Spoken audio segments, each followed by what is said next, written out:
The Emergency Stop. Introduction. In this lesson, you will learn about emergency stops. The lesson covers how to control the car and stop and what to do after you have stopped. Perhaps the best advice we can give you about emergency stops is that you should do everything you can to avoid finding yourself in an emergency situation. That way, you will never have to make an emergency stop. But it's a fact of life that all drivers get distracted from time to time. If you or somebody else gets distracted, you need to know how to stop quickly and safely.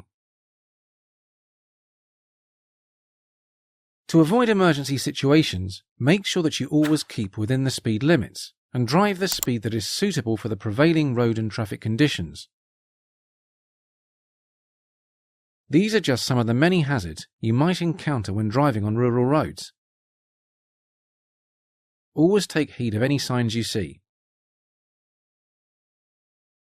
When driving in town, there can be lots of distractions.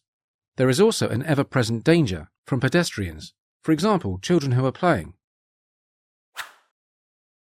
Emergencies happen when people are not alert to the dangers around them or are going too fast to cope when something happens.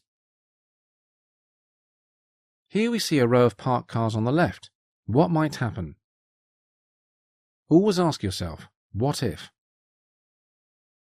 If you're in the habit of thinking, what if, when you see a hazard ahead, you will rarely have to do an emergency stop. What if a vehicle pulls out? Wherever you are driving, always keep a safe following distance. This becomes even more important on high-speed roads. Keeping a safe distance will make sure that you have enough time to stop if the driver ahead of you makes a mistake. The key points for this section. Your first rule for safety is avoid emergencies. Always drive at a speed that suits the road and traffic conditions. When driving on rural roads, look out for signs that can warn of dangers.